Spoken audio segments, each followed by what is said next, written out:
지금은 아는 것이 힘이다. 시간입니다.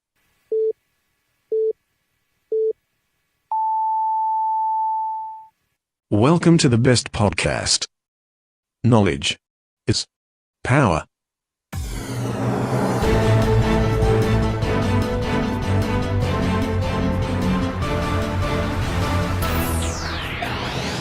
아는 것입니다. 대충 뉴스의 재속고 브리핑을 시작하겠습니다. 베르테르 효과.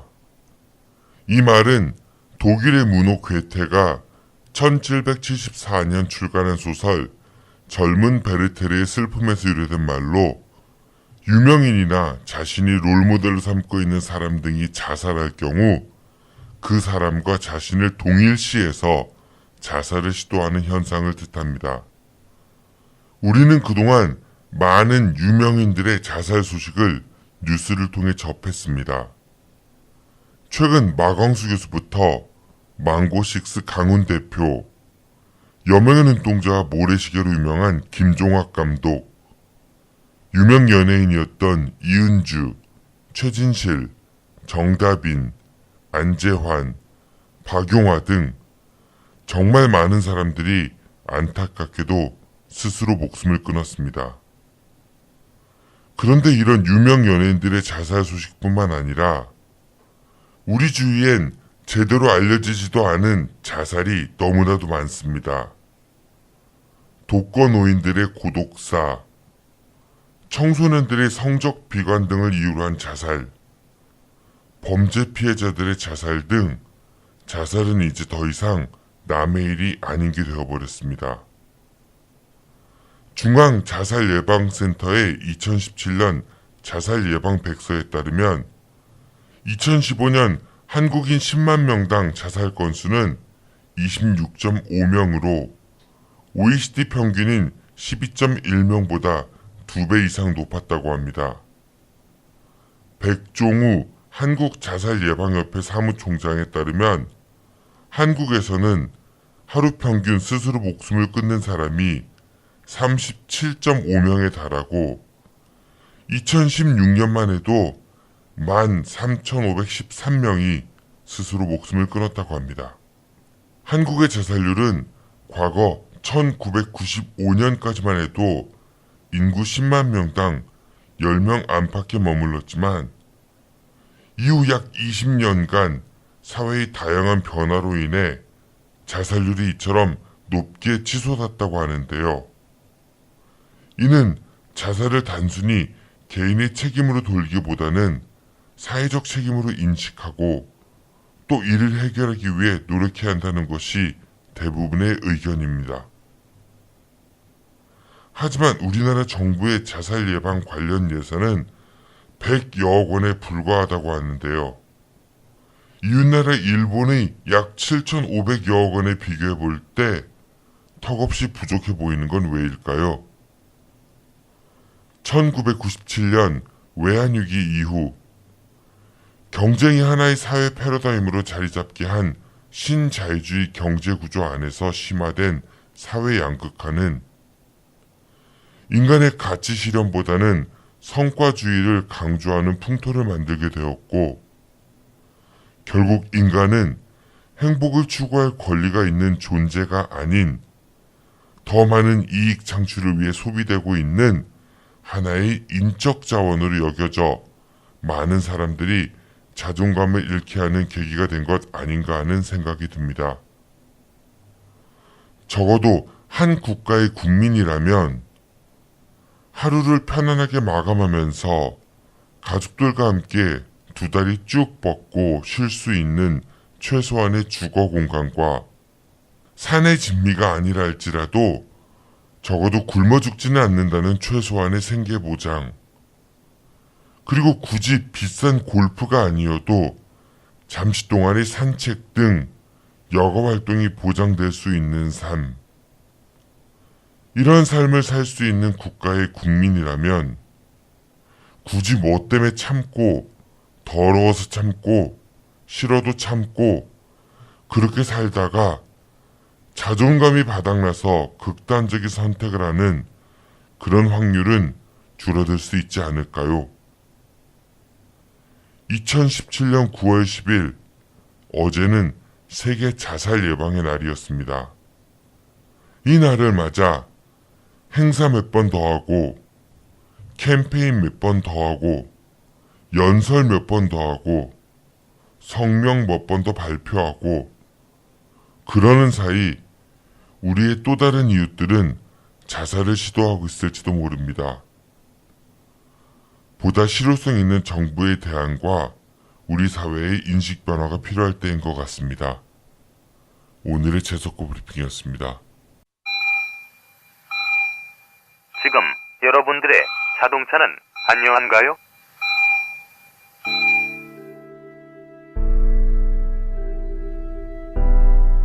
자동차는 편리한 교통수단이기 전에 나와 내 가족의 소중한 생명을 지켜주는 또 하나의 나입니다. 자동차 역시 우리들처럼 정기적인 건강관리가 필요하며 아플 경우 치료와 수술이 필요합니다. 나와 내 가족의 소중한 생명 지킴이 내 차의 모든 것을 이제 낭만카 닥터 김사부와 상의하세요. 자동차의 돌담병원 북대전 모터스에 오시면 내 차의 모든 것이 편안합니다. 내 차를 위한 엑스레이, CT, MRI 등 최신 장비와 대한민국 최고의 자동차 엔지니어인 저 낭만 카닥터 김사부를 만나실 수 있습니다. 북대전 IC에서 테크노밸리 방향 언덕 위의 하얀 집, 정신병원 아닙니다. 이상 여러분들의 자동차 주치 낭만 카닥터 김사부였습니다.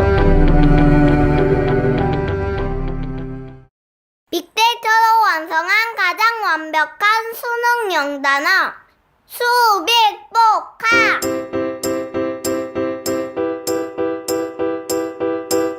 수능 출제 횟수를 확실하게 보여드립니다. 관련 파생어를 완벽하게 정리했고요. 어려운 한자어에 대한 친절한 뜻풀이가 담겨져 있습니다. 이제부턴 수능에 꼭 나올 단어만 외워주세요. 아빠 책 이름이 뭐였지? 수빅복화.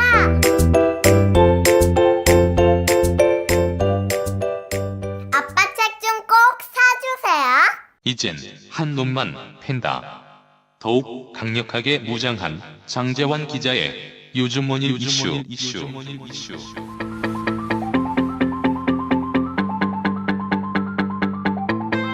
우리 지역 최고의 언론인 오마이뉴스 장재환 기자가 대전, 충청의 현안 중 하나만을 골라 심층 분석합니다. 지금 카카오톡 플러스 친구에서 아는 것이 힘이다를 친구 추가하시거나 팟빵이나 유튜브, 페이스북에서 아는 것이 힘이다를 검색해주세요. 오늘도 청취자 여러분들께 우리 지역의 소식을 전해주시는 고마운 분입니다. 중도일보 임병환 기자 연결되어 있습니다. 기자님 안녕하세요. 예, 안녕하세요. 임병환입니다. 네, 오늘 우리 재석보 브리핑에서는 어제가 이제 세계 자살 예방의 날이었잖아요. 그래서 기자님께서도 우리 이제 첫 번째 뉴스로 자살 관련한 소식을 좀 준비해 주셨다고 했는데, 이 자살이 결코 남의 일은 아니다라는 생각이 들기는 해요. 살기 좀 어렵고 마음이 좀 불편하고 뭐 그래서 그럴 것 같지만은 혹시 기자님도 자살을 생각해 보신 적이 있으신지요? 글쎄요. 저는 어떤 사내에서 뭘 해봤냐 안 해봤냐 뭐 이런 것보다는 네. 글쎄 제 경험이 있다 없다 이런 사람보다는 자살에 대해서 이제 좀 심각하게 저도 많이 느끼고 있다라는 거 말씀을 드리고 싶고요. 예전에 전에 한 번도 정치에 나갈 의사가 있느냐 한번 여쭤보셨잖아요. 네네. 그런 것처럼 꼭 내가 그러한 생각이 있느냐 없느냐가 꼭 중요한 건 아닌 것 같아요. 어떤 대화를 시작할 때 네. 그걸 전제를 깔고 하는 대화 뭐 이런 것보다는 어떤 어느 정도의 어떤 심각한다고 느끼는지 뭐 이런 부분에 대해서 얘기를 했으면 예. 죄송합니다. 예, 저는 그냥 여쭤본 이유가 저 어렸을 때 가끔 자살을 해야겠다라는 생각을 저는 해본 적은 있었던 것 같아요. 그런데 이제 자살을 하기 위해서 어떤 방법을 동원할까 막 이런 그러니까 중학교 때 정도 된 것 같거든요. 초등학교, 중학교 때 그냥 주변에 좀 어려운 일들이 있어가지고 그래서 뭐 숨을 참아보자 한번 그러면은 숨을 안 쉬면 죽으니까 그래서 한 30초, 40초 지난 다음에 푹 쉬면서 죽기가 어렵구나 이런 좀 철 없는 그런 짓들도 해보고 그랬던 것 같은데 비단 이제 자살이 사회적으로 큰 문제이긴 하지만은 그만큼 우리가 사는 것들이 만만치가 않아서 그런 게 아닌가 그런 생각이 듭니다. 과거에는 자살하는 분들의 이야기를 하면은 이렇게 마음이 모질지 못해서 아니면 뭐 이런 식으로 개인의 어떤 잘못으로 좀 치부하거나 그런 경우들이 많았던 것 같은데 인원이 많이 늘어난다는 거는 비단 개인의 잘못만은 아니라는 생각이 들어요. 사실 다들 얘기를 참 조심스럽게 해서 그렇지 주변에 사실 이러한 경험이 있는 분들은 왕왕 만나게 돼요. 사실 또 그분들이 만났을 때 얘기를 안 해서 그렇지 그분들의 사연을 또 듣다 보면은 그 가족이나 친인척들 중에서는 누군가 또 이렇게 자살로 삶을 마감하신 분들의 이야기가 또 있긴 마련인데 그만큼 우리 주변에 사실은 표현을 못해서 그렇지 많이 퍼져 있다 이미 그렇게 느끼고 있죠. 제발 이런 자살률 관련해서는 우리나라가 이제 세계적으로도 높은 수준이라고 하는데 이런 소식은 좀 안 접할 수 있는 그런 사회가 됐으면 좋겠다는 생각이 듭니다. 네, 저도 그래서 이 소식을 전달하면서 자살이라는 단어는 최소한으로 좀 줄이려고 좀 자살 단어를 좀 많이 좀 뺐습니다. 네, 알겠습니다. 그러면은 관련한 소식 전해 주십시오. 네, 지방 대도시의 자살의 가장 주된 원인은 친척이나 친구가 없는 사회적 관계 손상인 것으로 조사됐습니다. 충남광역 정신건강복지센터 김도윤 부센터장의 연구팀이 지난 2014년부터 2016년까지 천안에서 발생한 자살 사망 사건 69건을 분석하고 유가족을 친층 면담한 결과입니다. 이번 심리사회보건 결과 도시 거주자 스스로 목숨을 끊은 사건의 원인은 사회적 관계 손상이 86%로 비중이 컸고 정신질환 60%, 경제적 문제 55%, 신체질환 35% 순위입니다. 조사 대상 평균 연령은 45.2세로 남성이 여성에 비해 2.27배 많았습니다. 또 전체의 33.7%가 1인 가구였고 50%는 원룸 등 다세대 주택, 6.6%는 고시텔, 여관 등 주택 외에 거처하는 거주자입니다. 스스로 목숨을 단절한 분들의 유가족분들하고 심층 면담을 해서 조사를 하는 게 쉬운 과정은 아니었을 것 같은데 네. 근데 지금 기자님이 말씀하신 것 중에서 사회적 관계 손상이 자살에 이어지는 그런 이유에 대한 분석이 담겨져 있는 것 같지는 않아요. 이번 연구에서 친구와 친인척의 관계 단절과 자살의 관계에 대해서는 어떻게 분석이 됐나요? 김도윤 부센터장 팀이 이번 연구에서 나타낸 특징은 30대에서 50대 사이 남성이 원룸과 같은 다세대 주택에서 사전 고지나 유서 없이 스스로 목숨을 끊은 사례가 다수였다는 점입니다. 특히 이들은 평소 경제적 문제나 가족관계의 어려움으로 사회적 관계 단절 상태에 놓여 있었습니다. 사고 빈발 지역으로는 도시 개발에 밀려 슬럼화된 구도심, 도시 외곽의 대규모 아파트 단지, 도시 난개발에 따른 유흥가와 신흥 원룸 혼합 지역, 이를 꼽혔습니다. 이들 지역은 거주민 상호 간의 소통이나 유대, 지역적 정체성이 부족하다는 공통점이 있습니다. 기자님이 저한테 보내주신 자료 중에서 명지병원 정신건강의학과 김현수 의사 선생님이 경향신문에 기고한 글을 좀 보니까 자살이 어떤 관계를 통해 전염되는 1급 전염병으로 이렇게 규정을 해놨더라고요. 지난 10년간 15만 명 가깝게 자살을 했고 시신을 가족들, 자녀를 포함한 가족들이 최소 30만 명 정도가 목격을 했고 또 관련된 가족은 100만 명이 넘는다고 하더라고요. 게다가 자살하신 분들의 10배 정도 되는 사람이 자살 시도를 하고 있다. 그러니까 즉 자살해서 이제 돌아가신 분보다 죽지는 않았지만 자살 시도했던 사람이 10배 정도 많다라는 설명에서 그런 거는 우리가 그저 지켜만 봐야 되는 건가 이런 생각이 좀 들긴 합니다. 통계적으로도 좀 우리나라의 자살률이 굉장히 높은 비율인데요. OECD 가입국 중 사실상 자살률 세계 1위라는 수식어는 절대 자랑이 아니죠. 김현수 전문의도 기고문에서 그 같은 기록이 오히려 역겹다고 표현했습니다. 최근 확정한 내년도 예산안만 봐도 자살 예방 정부 예산은 모두 105억 5,200만 원으로 올해보다 6억 원가량 늘어나는 데 그쳤습니다. 정부가 의지를 가지고 더 적극적으로 나서야 할 상황에서 달랑 6억 원 예산 늘리기 정도로는 예방에는 도움이 되지 않을 거라는 지적입니다. 그 이웃나라 일본 같은 경우를 보면은 그 자살 예방 관련한 정부 예산이 7,500억 정도 된다고 하더라고요. 그러니까 약 우리나라보다 75배 정도 많은 돈을 쓰고 있는데 우리가 일본보다 경제 규모가 작다라고 하지만은 그래도 75배의 격차는 아닐 것 같다는 생각이 들고 이 좀 말로만 자살 예방해 합시다 아니면은 자살하지 맙시다 뭐 사회의 따뜻한 뭐 이웃 구성원들에게 관심을 가집시다 이런 캠페인들 선언 이런 것들이 중요한 게 아니라 실질적인 정부의 대책이 많이 필요하지 않은가 그런 생각이 듭니다. 네. 뭐 예산만 봐도 사실은 일본은 이러한 문제를 국가적인 문제로 이해하고 있다고 보임직한데 우리나라는 아직 역시나 이런 사고가 개인의 문제로 치부하는 게 아닌가 싶어요. 그러니까 하루에 자살하시는 분이 평균적으로 약 35명에서 40명 사이 정도 된다고 그래요. 그런데 이게 100억 정도 예산을 쓰면은 1년이니까 하루에 뭐 얼마를 쓴다는 얘기인 거예요. 그러면은 하루에 1억도 안 쓴다는 얘기, 3천만 원 정도 쓴다는 얘기인 거죠. 3천만 원이 좀 안 되겠네요. 그렇죠? 그러면은 하루에 35명이라고 하면은 1인당 얼마 쓴다는 얘기예요. 그러니까 굉장히 적은 비용을 이제 쓰고 있다라고. 그러니까 100억 하면 많은 것 같지만 그걸 이제 일 단위로 그리고 사람 수 단위로 따져 보면은 좀 그런 생각이 듭니다. 네. 저희가 다리 하나 놓는데도 사실은 다리 하나 놓는 예산도 안 되는 걸 1년 예산으로 좀 찾고 있는 셈입니다. 그러니까 말이에요. 그 뭐 SOC 사회 간접 자본 투자해가지고 우리 동네에 국회의원이 어떤 예산을 끌어왔다, 뭐 다리 건설했다 이런 것만 자랑하고 주장하지 말고 이제 우리나라도 좀 국가 철학이 국민들의 행복에 좀 더 초점이 맞춰졌으면 좋겠다 그런 생각이 드네요. 네, 그 청취자 여러분들 모두 힘내십시다. 네, 저도 힘내고 임병환 기자님도 힘내십시오. 네, 저도 힘내겠습니다. 네, 알겠습니다. 다음 소식 부탁드리겠습니다. 대전시 금고 쟁탈 경쟁이 뜨거워지고 있습니다. 대전일보가 보도했는데요. 현재 1, 2 금고를 맡고 있는 KB 하나은행과 NH농협은행 간 경쟁에 신규 은행들이 가세하면서 치열한 선정 경쟁을 예고하고 있습니다. 이 시금고 관련한 기사는 종종 소개를 했던 것 같은데 그동안도 거의 하나은행이 계속 하지 않았었나요? 맨날 다른 데 경쟁한다고 하지만 결과는 늘 하나은행이었던 것 같아요.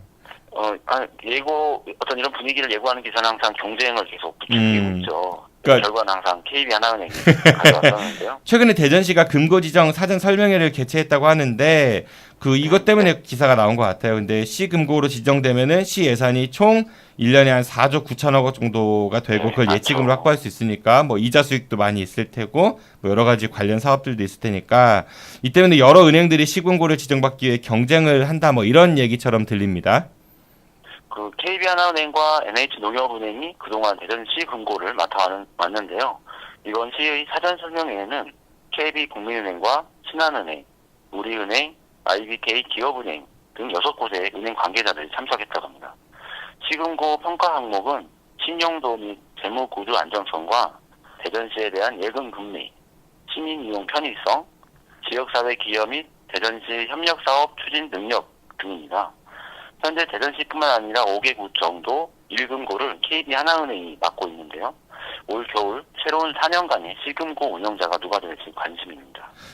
이제 신용도라든지 재무구조 안전성 이런 것도 은행 규모 보면 신한은행이 가장 요즘에는 크다고 하죠. 그리고 KB국민은행이 그 다음이라는 얘기가 많이 있었던 것 같고 충청은행이 이제 하나은행으로 이제 흡수가 됐었잖아요. 그래서 사실 하나은행이라고 하지만은 대전 충청 지역에 있는 은행은 충청 하나은행이라고 해서 그 큰 하나은행이라는 그 우산 안에 이제 별도로 이렇게 또 조직된 거고 그 충청 하나은행 대표는 하나은행이 부행장급으로 이렇게로 알고 있거든요, 제가. 그러니까 그래서 지역 은행이 이제 사라졌으니까 충청은행이 없어졌으니까 하나은행이 아무래도 좀 더 유리한 구조에 있지 않는가 그런 생각을 해볼 수 있을 것 같은데 계속 이게 뭐 말로만 경쟁이고 계속 그 하나은행이 맞다 보니까 은행도 좀 돌아가면서 하면은 아무래도 좀 더 그 좋은 조건들을 제시하지 않을까 그런 생각도 해보게 되네요. 네, 알겠습니다. 네, 다음 소식 전해주십시오. 경찰견 종합훈련센터 다소 생소한 이름인데요. 이러한 시설이 대전에 곧 조성됩니다. 그런데 경찰견 훈련센터 조성을 추진하는 경찰청이 2014년 처음 사업계획을 확정한 때나 건설계획을 변경한 올해에나 마을 주민들에게는 사실을 제대로 알리지 않아 빈축을 사고 있습니다. 중도일보 보도인데요. 마약 탐지와 용의자 추적을 위해 활용되는 경찰견을 전문적으로 육성하는 곳이 경찰견 종합훈련센터입니다. 경찰청은 계룡역 맞은편인 유성 세동에 경찰견 최대 108마리를 수용할 수 있는 견사와 훈련장 그리고 환견시설을 만들 예정이었습니다.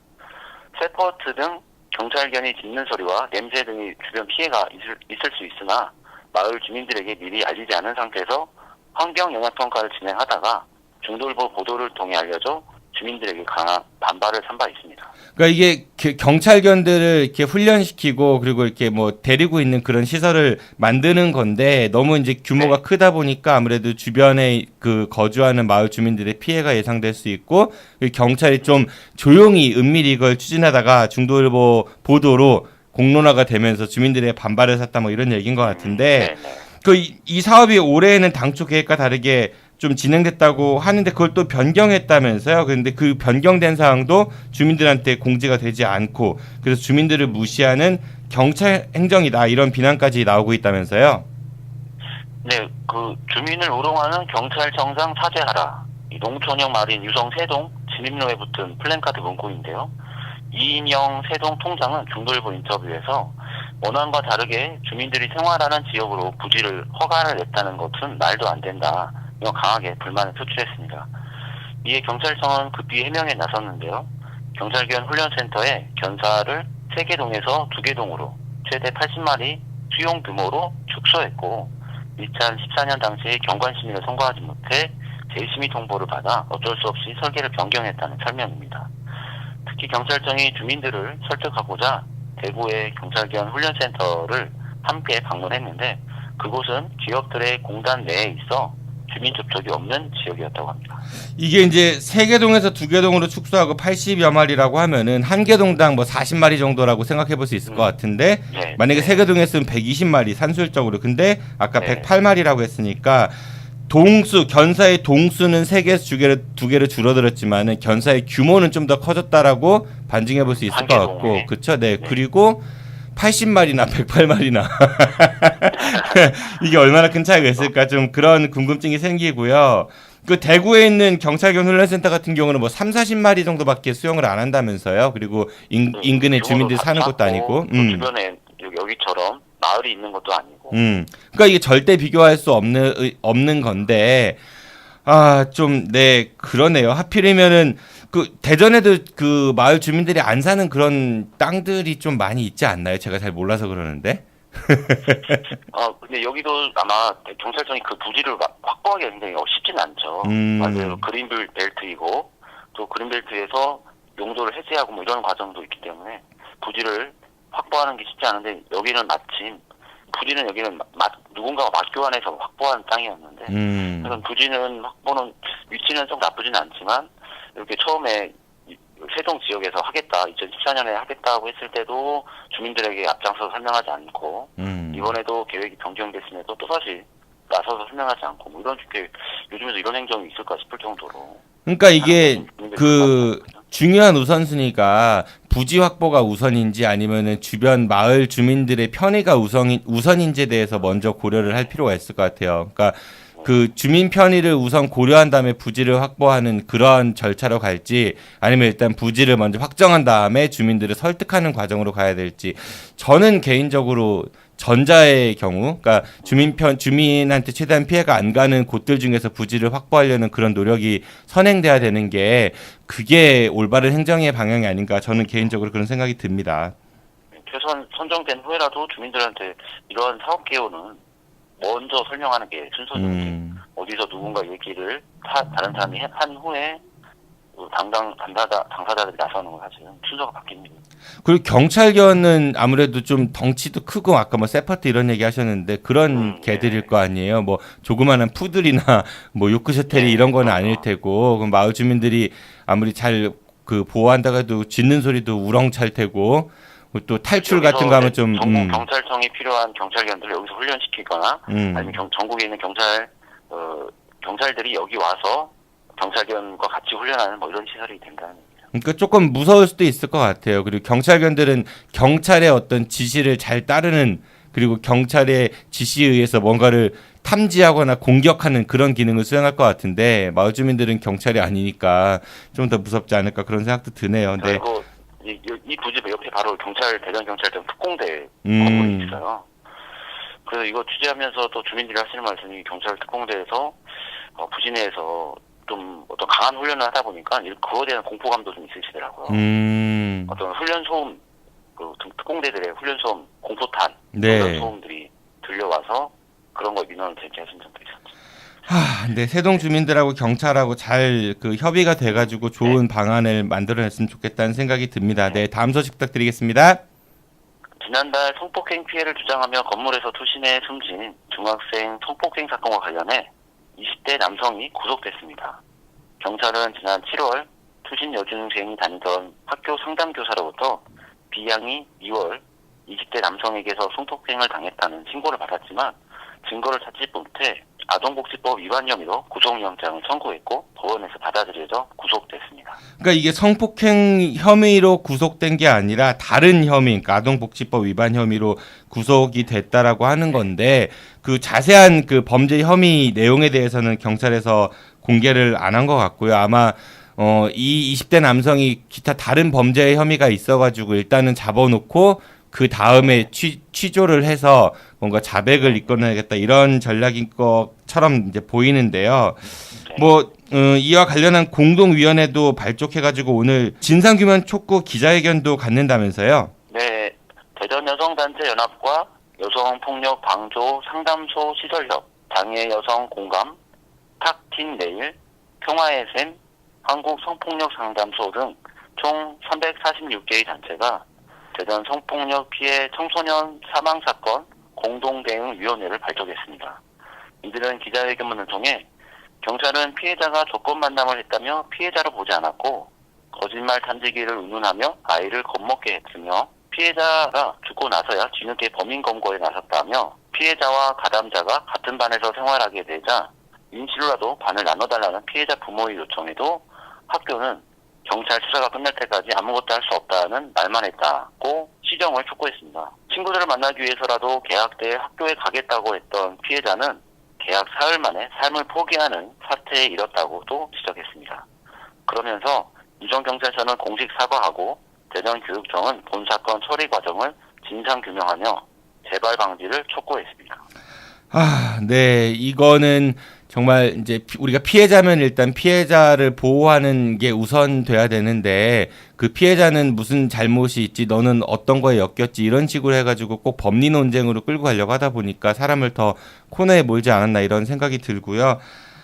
부디 이런 범죄는 우리 땅에서 좀 사라졌으면 좋겠다라는 생각이 듭니다. 네, 그리고 피해자 보호. 여성단체들이 함께 이제 힘을 모았다는 의미거든요. 네. 그래서 유성경찰서에 이제 사과해라 뭐 이런 촉구까지 나오는 상황이거든요. 그래서 뭐 지금 이제 그 20대 남성을 구속까지는 갔지만 여기서 수사를 어느 정도까지 진전할 수 있을지 사실은 뭐랄까 사망하기 전처럼 이렇게 흐지부지할 게 아니라 좀 정확하게 수사를 해달라 뭐 이런 지금 촉구를 좀 여성단체들이 힘을 모아서 하고 있는 거죠. 가장 좀 속상한 거는 그 시민들의 이런 여론이나 이런 대응들이 없었다면 이게 사실 이 남성이 구속 기소되지 않았을 수도 있었잖아요. 그동안 뭐 이렇게 아니다, 뭐 따져봐야 된다 이런 얘기들이 많았었으니까 네, 속상합니다. 네, 기자님 오늘도 고생 많으셨고요. 네, 수요일 뉴스 때에는 조금 더 밝은 소식 있으면은 그런 거 갖고 이야기했으면 좋겠습니다. 네, 고맙습니다. 안녕히 가십시오. 네, 수고하셨습니다. 지금까지 대충뉴스의 중도일보 임병환 기자였습니다. 내일은 우리 프로그램의 선장님이 오랜만에 출격하는 날이죠. 장지한 기자의 요즘 뭔일 이슈가 여러분들을 찾아갈 예정입니다. 내일도 많은 청취 부탁드리겠습니다. 지금까지 진행의 정진호였습니다. 청취해서 고맙습니다. 안녕히 계십시오. I'll be back.